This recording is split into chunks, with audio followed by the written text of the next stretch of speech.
Magandang araw, ako po si F. Otoshino May Rosario at andito po tayo ngayon sa Bigan Conservation Complex para sa Creative Writing in Photojournalism Training. Tara't samahan kami sa isang makabuluhang pagsasanay na magpapalalim sa ating pananaw at husay sa pagsasalaysay ng kwento sa pamamagitan ng lente at panulat.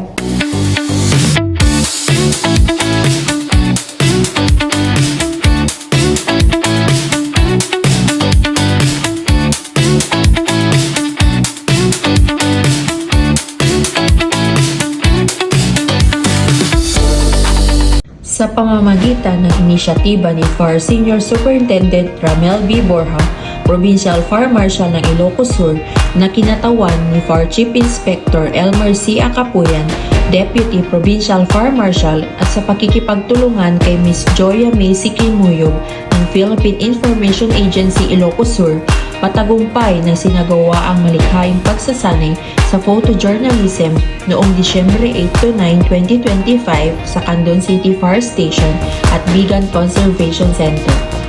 Dinaluhan ng pagsasanay ng mga kawani ng Bureau of Fire Protection mula sa iba't ibang fire station sa buong Ilocos Sur. Layunin nitong mapaunlad ang kanilang kakayahan sa tamang pagkuha ng larawan, visual na pagkukwento at wastong dokumentasyon upang mas epektibong may parating ang mga programa sa fire safety, operations emergency at mga gawaing pagkomunidad. Pinapakita ng gawain ito ang patuloy na pangako ng BFP Ilocos Sur sa pagiging bukas sa impormasyon, maayos na pagbabahagi ng balita at pagpapalawak ng kamalayan ng publiko sa pamamagitan ng makabuluhan at responsableng visual na komunikasyon. Patuloy na magsasagawa ang BFP Ilocos Sur ng mga pagsasanay na nagpapalakas sa kakayahan ng kanilang mga kawani upang higit na mapaglingkuran ang mamamayan at maprotektahan ang buhay at ari-arian.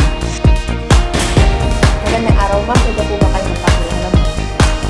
Good afternoon po. So I'm Joya May Kimuyog, Information Officer 3 from the Philippine Information Agency here in Ilocos Sur. Ma'am, pwede niyo ba kilarawan ang training? So during our training po kanina, in-explain ko po, diniscuss ko sa ating mga BFP personnel, yung mga basics lang po sa photojournalism since lahat naman po ng mga participants ay sila yung in charge sa pag-document ng mga activities ng BFP. So in-explain ko lang po yung mga dapat nilang gawin at mga hindi dapat. Pati din sa pag-caption, yung proper pag-caption, yung mga iba't ibang angulo na pwede nilang itry, proper na rin na pagbigay ng credit. And we are happy to share na very participative yung mga attendees natin kanina and lahat sila, I think dun sa workshop naman ay na-apply nila yung mga natutunan nila. Ma'am, sa tingin mo ano ang kahalaga nito ma'am sa aming mga BFP personnel?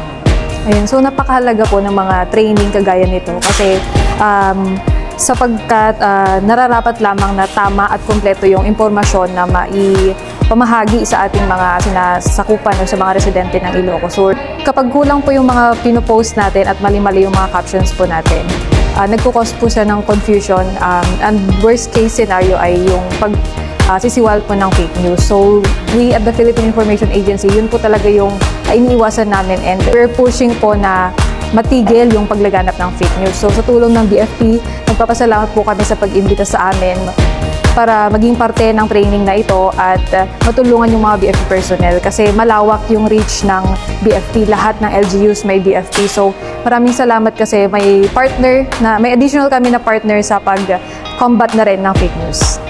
Naway magsilbing inspirasyon ang ating creative writing in photojournalism training upang mas maipahayag natin ng malinaw, makabuluhan at may puso ang bawat kwentong nais nating ibahagi sa publiko. At yan po ang mga nakalap naming mga balita para sa BFP TV, Ilocos Region, Juan Ilocos Sur.